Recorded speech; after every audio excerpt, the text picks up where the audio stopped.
Muy buenas tardes a todos nuestros seguidores.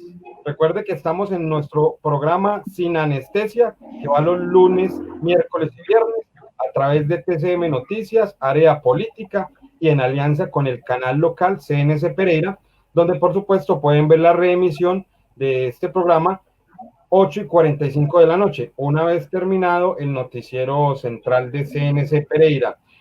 Andrés Henao, buenas tardes, ¿cómo está? Obed Moreno, buenas tardes para usted, para el doctor Alejandro, para todos los amigos y seguidores de las redes sociales, y aquí con este programa del día de hoy Sin Anestesia, que venimos con un invitado muy especial a tratar temas de ciudad y temas importantes de lo que pasa en la actualidad. Sí, señor, justamente lo está diciendo usted, estamos con Alejandro García. Lo pusimos así, ex candidato a la alcaldía de Pereira, para que la gente tenga, digamos, mayor referencia, esa referencia reciente, pero pues Alejandro García tiene una hoja de vida más amplia que haber sido ex candidato, y justamente por estos días está bastante ocupado, entre esas cosas, también dando clases. Alejandro, bienvenido, ¿cómo va?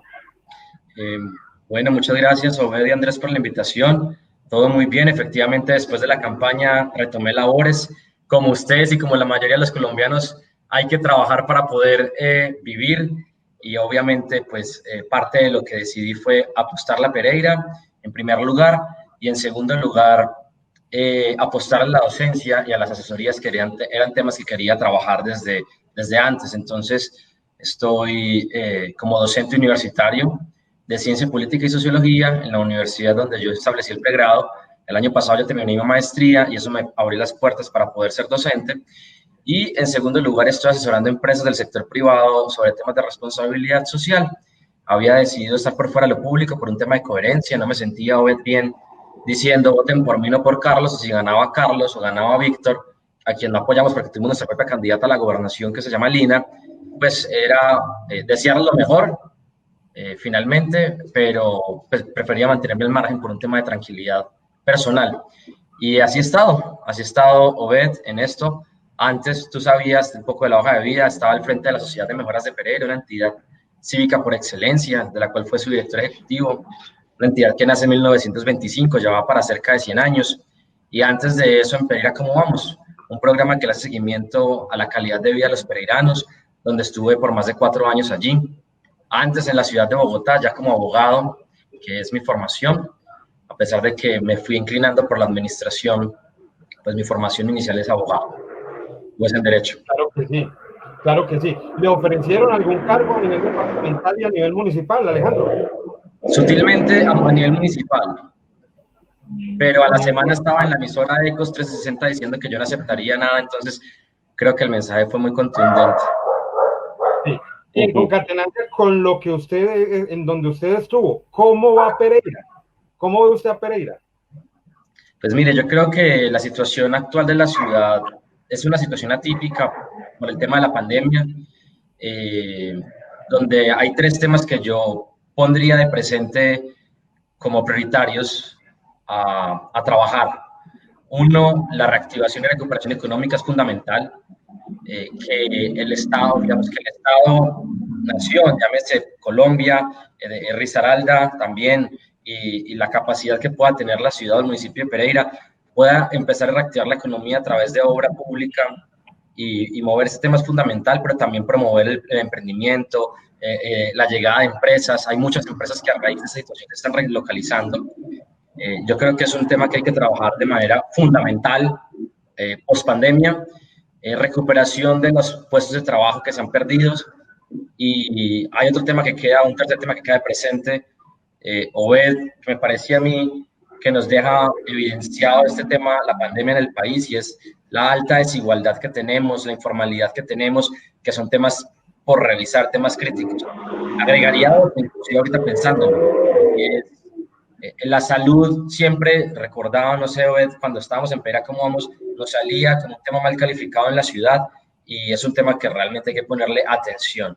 Todo el sistema de salud, yo lo he dicho desde antes, las administraciones públicas territoriales tienen incidencia en estos aspectos, no es solo el tema de salud, una política nacional, sino que pueden hacer apuestas de prevención, de desconcentración, de mejorar los niveles 1 y 2 en salud, y eso es importante en nuestra ciudad también yo creo que queda presente allí. Alejandro, hay un tema que es importante y no podemos dejar pasar en alto en esta entrevista, que es el fallo que había emitido días anteriores el Tribunal Contencioso Administrativo en primera instancia, donde se vinculaba esa investigación al candidato con usted a la alcaldía de Pereira y hoy alcalde electo Carlos Maya, con la aplicación, con haber incurrido, haber utilizado ese tipo de prácticas en campaña electoral. ¿Cómo recibió usted ese fallo y qué opina usted al respecto? Y aún más, usted como abogado titulado.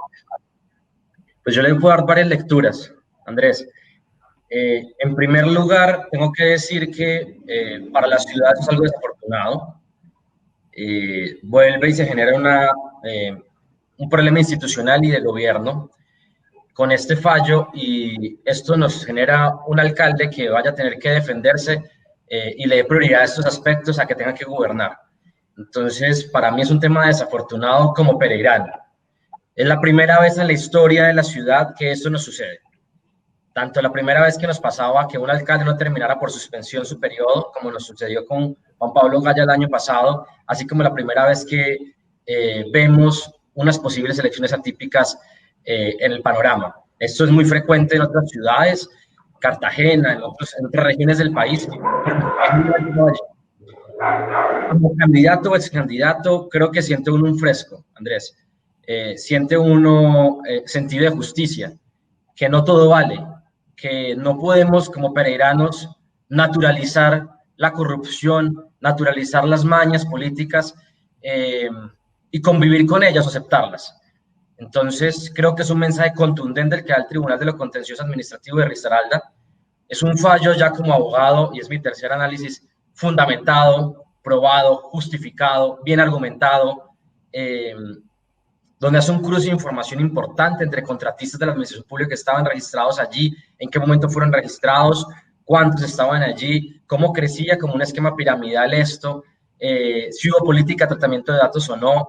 Y bueno, lo que encontramos es, de alguna forma, sin quererlo naturalizar, porque es justamente lo que decía antes, lo que pensábamos que es normal en nuestra ciudad o nuestro territorio, que es que el alcalde amarra y arrodilla a la clase media, a los contratistas, a que si quieren seguir trabajando tienen que votar por él y conseguirse unos votos, que eso lo veíamos desde Soto, y yo creo que anteriormente, además, esas prácticas, pues acá quedó en evidencia. Y no solo quedó en evidencia, sino que quedó con trazabilidad alrededor de la aplicación. Esto es un fallo que, como todos los colombianos, el alcalde, que es la persona investigada, Carlos Maya, tiene hecho una segunda instancia, que es ante el Consejo de Estado, y el cual el Consejo de Estado tendrá aproximadamente unos 6 meses para ratificar o revocar la decisión del tribunal. Pero como yo les decía, como abogado, estas decisiones, digamos, el proceso se construye en una primera instancia, la parte probatoria se construye en una primera instancia, y estadísticamente el 83% de las providencias que llegan al Consejo de Estado en apelación son confirmadas por el Consejo de Estado. Entonces, es una situación para la ciudad difícil, pero también es un mensaje para los pereiranos de no todo vale, de hay que hacer las cosas por el derecho, digamos, no utilizar estas prácticas mayormente corruptas para llegar al poder, y pues prepararnos para ello en caso de que haya unas elecciones atípicas, sin precipitarnos, sin ensillar el caballo antes de tenerlo, porque es un tema que no depende de nosotros, pero sí decir que hay una responsabilidad con la ciudad en caso de que existan unas elecciones atípicas, de volvernos a poner de pie como candidatos ante los pereiranos, o más de 27,000 pereiranos que confiaron en esta propuesta, en esta forma de hacer las cosas. Alejandro, quisiera preguntarle, porque desde el equipo del alcalde Carlos Maya, desde sus allegados, desde todos los que rodean el sector del cambio, dicen que ahí no hubo ningún fraude y que todos los candidatos usan de diferente manera una base de datos, que es a lo que ellos se refieren con la aplicación Contacto. En el caso de Alejandro García, ¿cómo logró esa votación? Porque además fue, digamos, lo sorpresiva para muchos acá en la ciudad. Miren, ustedes nos vieron en campaña, en los semáforos, recorriendo las calles, recorriendo los locales comerciales, en las universidades, afuera o adentro de la universidad si podríamos entrar. Así fue nuestra campaña. Y era muy difícil de determinar por eso mismo la cantidad de las votaciones. Obed, cuando usted hace campaña de la manera como la practica la política tradicional, ellos saben que este líder que les cobra 10 millones de pesos o 15 millones de pesos, 5 millones de pesos, le pone un número de votos. Ellos van en su estructura anotando y van calculando la votación. No sé si ustedes recuerdan una grabación de Maya. Inicialmente ellos calculaban 85.000 votos, 90.000 votos para ellos, y hubo una grabación justamente que sale allí en el proceso donde él dice, si con 55.000 personas no ganamos, que tenemos en la aplicación, pues seguramente ya somos alcaldes, algo así, parafraseando pues esto. Este tipo de política tradicional ya sabe a qué número le apunta, sabe que Obed Moreno, que es contratista de la alcaldía, refirió a unas 20 personas y allí hay 21 votos. Sabe que el líder social de tal barrio al que le dieron un dinero le está moviendo otros 50 votos, y así en una estructura van documentando esto. Para nosotros era imposible saber cuántas personas iban a votar. Peor aún, una semana antes había sondeos, encuestas en las cuales en ese momento, encuestas políticas, yo poco creo, que nos ponían por allá de quintos, sextos, y que el voto al final es un voto donde la gente quiere darle utilidad. Entonces, la gente no quiere sentir que su voto lo pierde. Por eso, digamos, esa victoria, que no fue victoria porque perdimos, quedamos de terceros, pero fue una victoria de esas 27.000 personas, de dar un mensaje de que sin importar si quedamos de últimos, quería una forma distinta de hacer las cosas.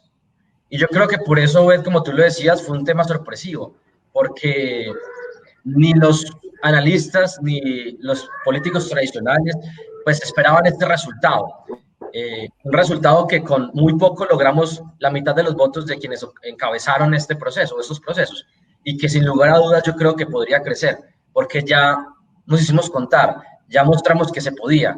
Entonces, quienes inicialmente no creyeron en un proyecto como estos, pues ya lo miran. Y les confieso, en este momento, después de la sentencia o el fallo en primera instancia del tribunal, me han escrito de muchas partes, gente que conozco, que no conozco, que apoyaron otros procesos, otros candidatos, que están listos a acompañar en una eventual contienda, acompañarnos a nosotros. Entonces, yo creo que así fue la campaña, y también por esa misma forma, que era difícil de calcular, pues fue sorpresivo la votación. Mi papá alguna vez me decía que él había pensado que si sacábamos más de 12.000 votos era muy bueno. Yo decía, no, papá, pues si usted confiaba en eso, en su hijo, imagínese. Y sí, fue una derrota con sabor a victoria. Con sabor a victoria porque fue un mensaje contundente a la ciudad.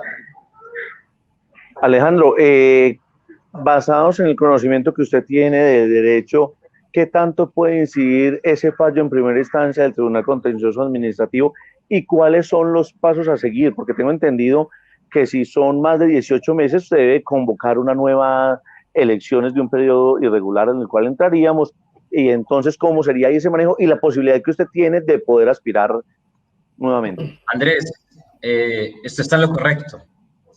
El periodo constitucional del alcalde, como el del gobernador y del presidente, es un periodo de 4 años. Si hay una nulidad electoral o una revocatoria, digamos, si sucede algo de esto, donde se remueva el cargo de la persona y faltan menos de 18 meses para que se cumplan esos 4 años, digamos que la jurisprudencia y el país ha entendido de que no amerita una nueva elección, porque ya queda poco tiempo, y lo que pasaría es que terna el partido y elige, en nuestro caso, el gobernador de esa terna. Eso es muy difícil que ocurra en Pereira, porque no ha pasado ni un año, faltaría 1 año y medio más, casi 2 años de tiempo, y ya esto iría a segunda instancia, que es mucho más expedita que la primera instancia. Hay una claridad que hay que decir a los pereiranos: esto no es un reinado. Acá no es que quitaran a la reina, entonces entra la virreina. O sea, acá no entraría Mauricio Salazar. Si la confirmación del fallo se da antes de que falten 18 meses, es decir, antes de la mitad del 2022, antes de junio del 2022 se da la confirmación del fallo, que falta muchísimo para eso, que yo creo que es lo más probable. O que ratifiquen, o que confirmen el fallo, o que lo revoquen, pero va a haber una decisión en ese tiempo.